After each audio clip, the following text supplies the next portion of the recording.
It was the summer of 2003 when Lee Tamblyn, 26 years old and still wearing her grandmother's garden boots because she hadn't had the heart to throw them out, understood for the first time that the world does not ask permission before it tries to take something from you. The letter came on a Wednesday. It arrived in the same battered tin mailbox. Her grandmother Iris had bolted to the cedar post at the end of the lane 30 years before, the one that still leaned slightly to the left because Iris had never trusted a level. The letter was printed on heavy creamstock with a gold-embossed letterhead. It spoke of development opportunities and regional economic growth and a visionary hospitality project called the Ridgecrest Collection that had recently acquired the 600 acres of mixed boreal forest directly to the north of the property. It used words like synergy and enhancement and community-forward vision. Lee read it twice at the kitchen table with a mug of tea going cold beside her hand. Then she set it face down on the table and went back outside to finish staking the tomatoes. Let me tell you what she was trying to protect. The Tamblyn place sat on 83 acres in the Shield country of eastern Ontario, not far from where the Canadian Shield breaks the surface and the land turns from flat farmland into something older and harder and more honest. The property had been in Iris Tamblyn's family since the 1940s, when her father had cleared the back pasture with a team of horses and an argument that took 2 years to settle with the county. It was not a pretty farm in the way people mean when they say pretty. It was a working farm, which is a different thing entirely. The fences were tight and functional. The barn was patched in 3 places, but bone dry inside. The kitchen garden was immaculate, and on the south-facing slope behind the house, running for nearly 4 acres across a gentle hillside, were the currant bushes, black currant and red currant and white currant, row after careful row, tended for a generation by Iris's hands, and before that by her mother's. The canes pruned every February. Without fail, the soil turned and composted and coaxed back to life each spring. Iris made jam. That is the simple version of it. The more honest version is that Iris Tamblyn made something people drove 2 hours out of Ottawa to buy, something that showed up on the tables of restaurants in Kingston and Perth, something that food editors in Toronto had twice mentioned in the same breath as words like extraordinary and irreplaceable. Black currant preserves with a depth that tasted, one writer had said, like the end of summer distilled into a jar. She had never advertised. She had never had a website. She had sold from a small table at the end of the lane, on the honor system, with a tin box for the money and a handwritten sign that said Tamblyn's. People found her the way people find real things, by word of mouth, by accident, by being told by someone who knew. Lee had grown up learning the work. She had come back to it at 23 after 3 years, studying agricultural science at Guelph, not because she had failed at anything else, but because she had sat in a soil science lecture one November afternoon and thought, with sudden and complete clarity, that she already knew more about the soil on that hillside than any textbook was going to teach her. She came home. Iris was already sick by then, though neither of them said so directly. Lee learned everything she could in the time they had. When Iris died the following spring, she left the farm to Lee in a will so simple it fit on a single page. Take care of the land, Iris had written in the margin, in her own hand as a note rather than a legal instruction. It knows how to take care of you back. Lee had been doing exactly that for 3 years when the Ridgecrest collection arrived. The man who came to her door a month after the letter showed up on a Tuesday morning in late August, which is the worst possible time to interrupt a currant farmer because it is the height of harvest. His name was Mr. Aldrich. He was from Toronto, or at least he was dressed like someone who worked in Toronto. which is a particular kind of dressing that involves shoes that cost more than a month's worth of feed and a jacket that has never been rained on. He drove a silver SUV, so clean it looked like it had been carried to the end of her lane by hand. He did not open the gate. He stood outside it and called to her across the fence, "Miss Tamblyn." He said it with the slightly elevated formality of a man who has been told to be respectful but does not entirely mean it. "I'm the Regional Development Liaison for the Ridgecrest Collection.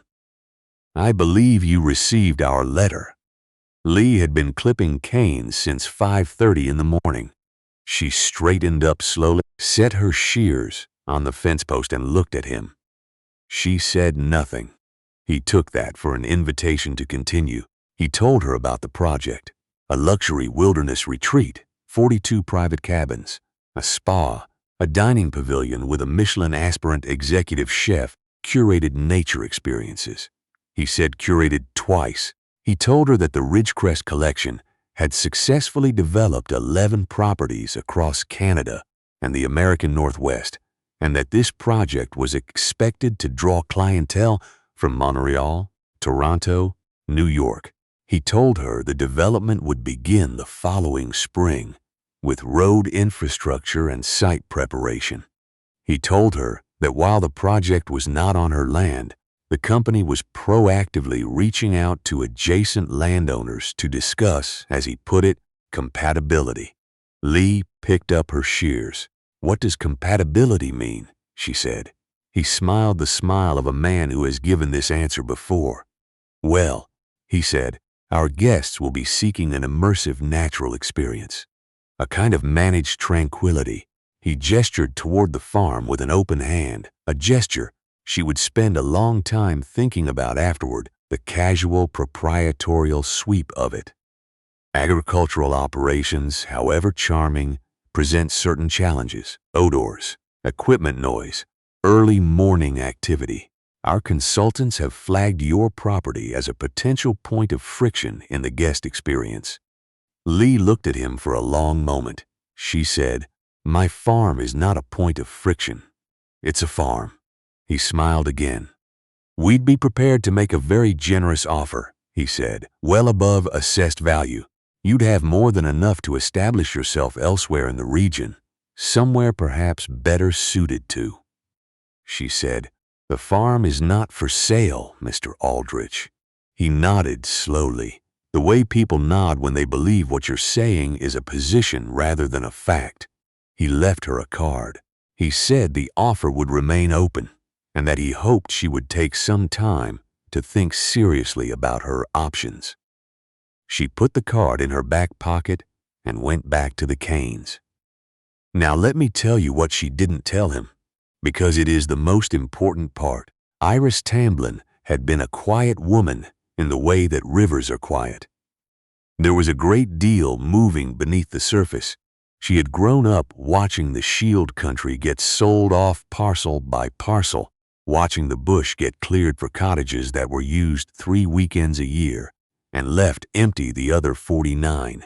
She had watched the good agricultural land north of Highway 7 get divided into hobby farms and then into subdivisions and then into nothing much at all.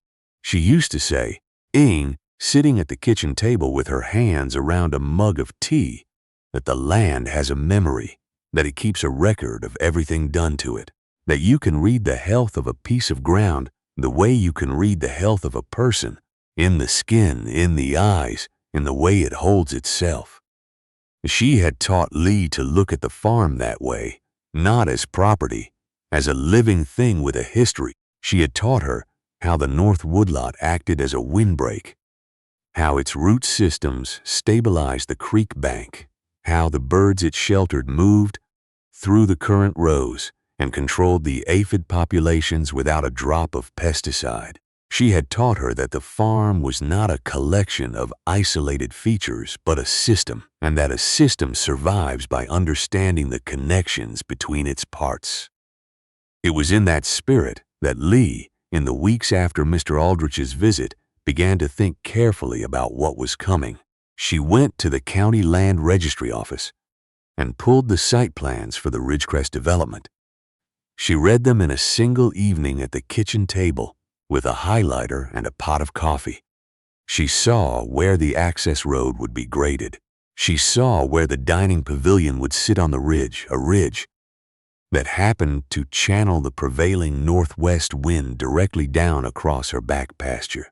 She saw the locations of the generator housings for backup power, which would run during peak load periods and during power outages, which in eastern Ontario means a significant portion of the winter.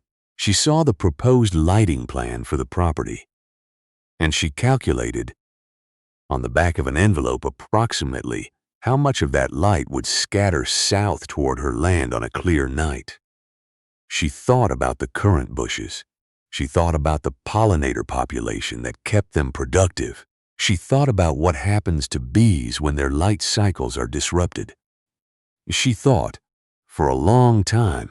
Then she went to the barn where Iris had kept everything, because Iris had been constitutionally unable to throw anything away. In a trunk in the back corner, under a wool blanket that still smelled faintly of cedar, she found what she was looking for. It was a binder, 3 inches thick, its cover warped with age. Inside was a collection of papers going back 20 years, correspondence with the Ontario Ministry of Natural Resources, notes from a short course on integrated land management that Iris had taken at Kempville College in 1987, hand-drawn plans for the woodlot in Iris's precise drafting class lettering, and a section near the back that Lee had never looked at closely. It was labeled Boundary Management, Long-Term. She sat on the barn floor and read it in the light from the single overhead bulb. Iris had done this before.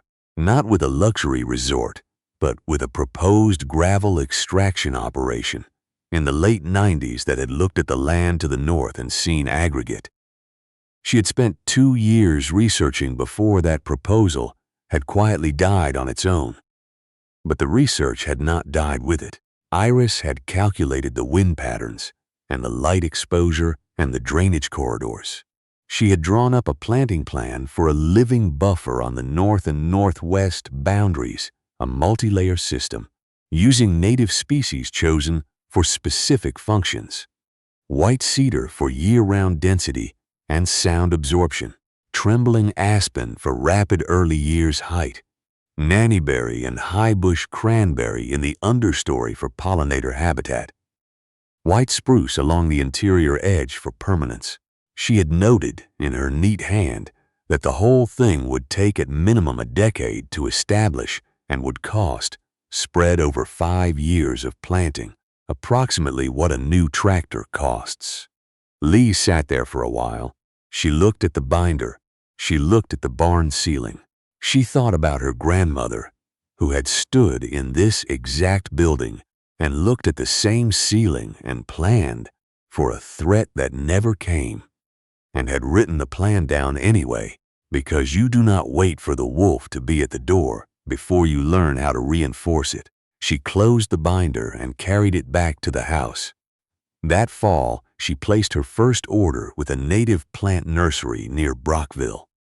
What followed was not a dramatic gesture. It was work, and it looked like nothing for a long time. The first spring, she planted along the northwest corner of the property, in conditions that her body registered as a sustained grievance. The soil was rocky and cold and did not give easily to the shovel. She dug each hole to the specified depth and width, broke up the subsoil, mixed in compost from the pile she'd been building since October, planted each whip by hand, heeled it in carefully, staked it where the ground was exposed to wind, and watered each one with 2 full cans from the creek. She did this alone 5 and sometimes 6 days a week through that first spring. And when people in town asked her what she was planting, she told them and watched their faces go through the same patient arithmetic. Mr. Dobbs at the feed store said, "That's a lot of trees for one person." She said, "I have time." He looked at the calluses on her hands and said nothing more. The Ridgecrest development broke ground the following spring. It was, as Mr. Aldrich had promised, significant. The site preparation alone involved removing an estimated 3,000 trees from the North Ridge. The sound of the equipment rolled across the property from dawn to well past dusk. The access road grading threw up a persistent cloud of pale dust that settled on everything, on the leaves of the currant canes, on the laundry on the line, on the water trough in the back pasture. Lee installed a series of wet burlap windscreens along the north fence line as a temporary measure. She wore a dust mask in the mornings when she worked the upper rows. The light was the thing she had been most prepared for, and that still, when it came, exceeded her calculations. The construction site ran through the night on a rotating shift through most of the first winter, lit by portable towers that turned the northern sky a flat, metallic orange. Her pollinator counts dropped that winter by nearly 40%. Two of her strongest hives collapsed by February. She moved the remaining hives to the south end of the property and built temporary light shields from salvaged corrugated steel, sitting them on posts she had driven before the ground froze. It helped. Not enough, but it helped. There was a night in the second March, late in the month when there was still ice on the creek, but the light was starting to stay in the sky past 6 o'clock, when Lee came very close to a different kind of decision. She had been outside since 4 in the morning, dealing with a ewe that had lambed badly, and she was sitting on the steps of the back porch in the gray pre-dawn, her jacket soaked through, her hands shaking slightly, watching the orange glow on the northern horizon that meant the construction site was still running. The whips she had planted were barely knee-high. The resort's steel frame had been visible above the ridge for 3 months. She could hear the generators from where she sat. She thought about the card in her desk drawer. She thought about the number Mr. Aldrich had named. She thought about what it would feel like to sleep in a place where the northern sky went dark at night. And then she thought about her grandmother's hands. Iris had hands that were not small and not soft, and that had spent 60 years in contact with this particular soil. She had never once suggested, in all the time Lee had known her, that the farm was a burden or a sacrifice. She had spoken about it the way people speak about a relationship, with honesty about the difficulty of it, and with a loyalty that didn't require explanation. Lee had inherited those hands. She had not, she decided, inherited them in order to hand the land off to a company from Toronto for a figure that would feel like a great deal of money right up until the moment it was gone. She went back inside. She put on dry clothes. She made tea. She went back out at first light. The resort opened 18 months later. It was, as these things go, a success. The cabins were beautiful in the photographs, all cedar and glass and stone, set among the remaining trees on the North Ridge. The dining pavilion won a regional award in its first year. The executive chef, who had come from a hotel in Vancouver, was young and ambitious and genuinely talented. The opening weekend drew coverage in 3 national publications. The Ridgecrest collection had, on the surface, everything it needed, except that its guests kept leaving the property. This was not immediately obvious to the resort's management. It started small. A couple from Ottawa who had booked a 3-night stay found themselves, on the second afternoon, walking south along the gravel road simply because the road was there. They came to the end of Lee's Lane. They saw the hand-lettered sign, Tamblin's. They saw the table with the jars on it. They left $40 in the tin and carried 2 jars of black currant jam back to their cabin. They told the front desk about it. The front desk noted it with polite interest and moved on. By the second summer, guests were making the walk to Tamblin's, a specific item on their itinerary. The concierge began to receive questions. Where is the farm with the jam? Is the farm stand open on Sundays? Can we arrange a visit? The resort's gift shop, which stocked a carefully curated selection of Ontario artisan products, did not carry Tamblin's preserves. It carried a brand from Toronto that was very good. The guests, increasingly, wanted what they had found at the end of the lane. The Toronto brand stayed on the shelf. It was a food journalist named Patricia Walcott who changed the scale of things. She was writing a piece for a national magazine about what she was calling the new Canadian terroir, the idea that certain parts of the country were producing food with an irreducible sense of place. She had heard about Tamblin's from a chef in Kingston, who had heard about it from a sommelier in Ottawa. She drove out on a Tuesday in September, which is when Lee was processing the fall harvest, and stood at the farm stand for 20 minutes before Lee came up from the lower barn and found her there. They talked for 2 hours. Patricia Walcott was the kind of journalist who did not take notes during a conversation because she was busy actually listening. She came back 3 more times. The piece ran the following spring in a magazine that had a readership Lee could not quite get her mind around. Patricia wrote about the jam, yes, but she wrote more about the place. She wrote about the way the Currant rose sat on the hillside in the September light. She wrote about the binder in the barn and the woman who had made the plan and the granddaughter who had carried it out. She wrote about the living buffer on the north boundary, which, by that point, was a dense and genuinely impressive thing. Its aspen already past 12 feet, the cedar filling in below, the whole structure beginning to look less like a planting and more like a forest edge that had simply always been there. She wrote about the contrast between the managed wildness of the retreat on the ridge and the actual, earned wildness of the farm below it. She called the Tamblin place a refusal. She meant it as a compliment. It was the highest one she could think of. The piece caused a specific kind of trouble for the Ridgecrest collection. Their guests began arriving with a copy, or with the article saved to their phones, asking about the farm. They asked the executive chef why his menus did not feature Tamblin's preserves. The chef, who had actually driven past the farm stand himself and bought 4 jars with his own money, had been quietly wondering the same thing. He raised it with resort management. Management noted that this was a supply chain conversation and referred it to Mr. Aldrich. Mr.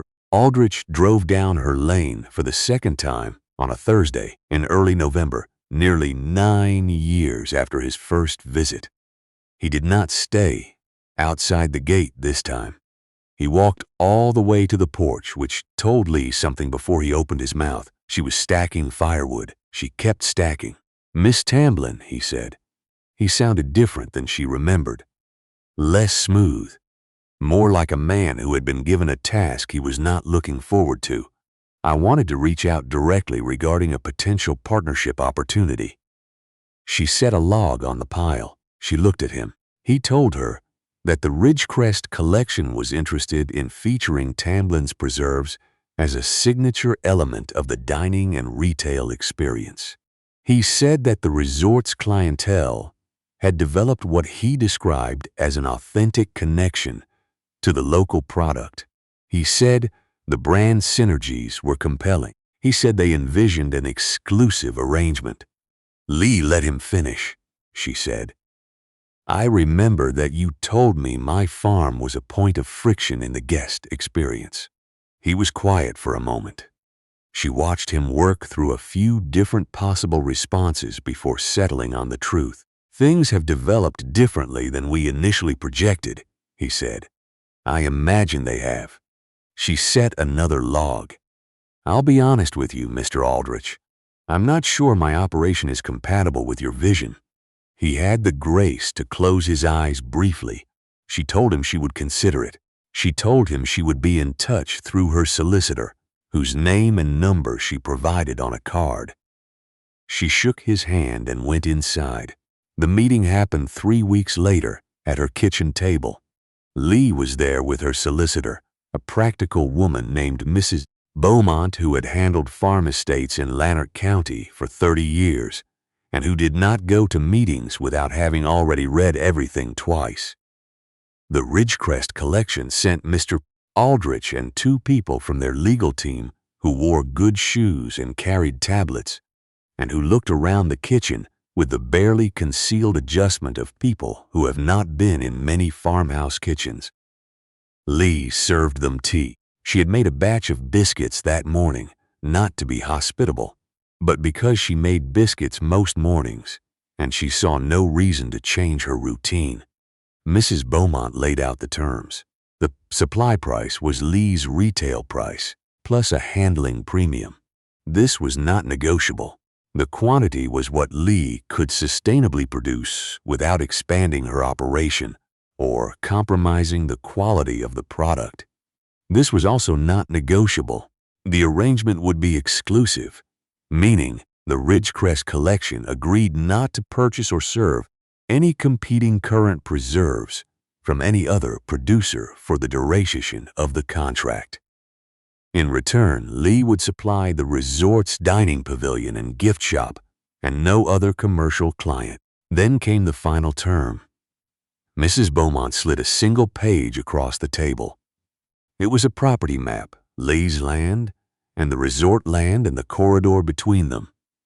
Drawn on it, in the same red ink Lee had used when she made her own copy, was a line that ran the full length of the north boundary. The Ridgecrest collection, Mrs. Beaumont said, will enter a covenant acknowledging the Tamblyn property's right to maintain its agricultural character and operations without interference or complaint. Any future development plans within future 300 meters of the shared boundary will require consultation with the Tamblyn property holder.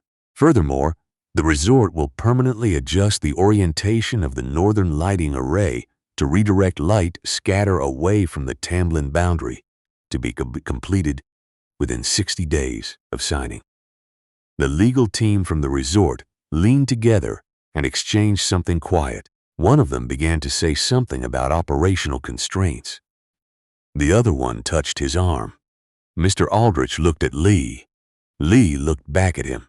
She had been awake since 4:30, and she had stacked half a cord of wood that morning, and she had the unhurried expression of someone who has waited 9 years and is prepared to wait a little longer.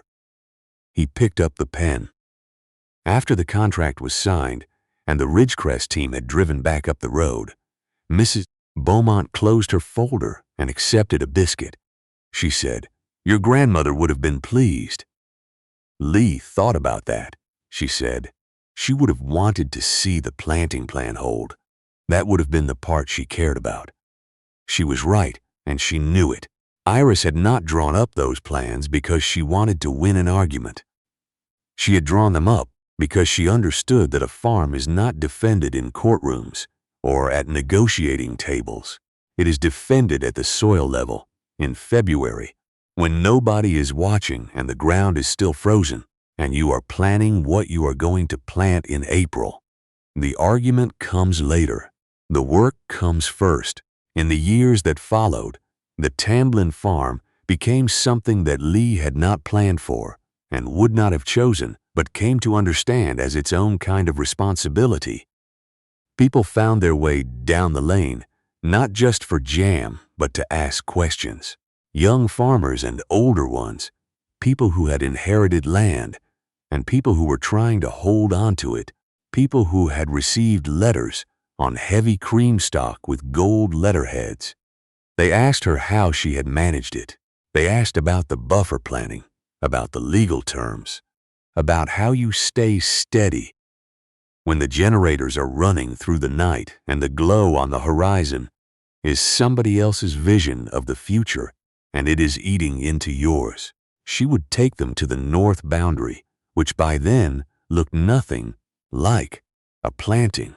It looked like the edge of a forest that had grown there for 100 years. The aspen were tall, and their leaves turned gold every October in a way that made it hard to believe anyone had ever been cold or afraid standing under them. The cedar was head-high and dense enough that you could hear, from where they stood, almost nothing of the resort on the other side. A murmur, a suggestion of somewhere else. She would put her hand on the bark of one of the white cedars, and she would tell them what Iris had told her in different words, that the land is the argument, she would say. Every seed you put in the ground is a sentence in the case you're making. You don't win by being louder. You win by being there when they come back around. The living wall grew. The currant rose flowered every May and fruited every August, and the bees that worked them made honey that tasted, people still said, like the end of something good. The tin box at the farm stand was always full by Sunday evening. The honor system held. It had always held. That was the thing about the land, Iris used to say. It remembers who trusted it.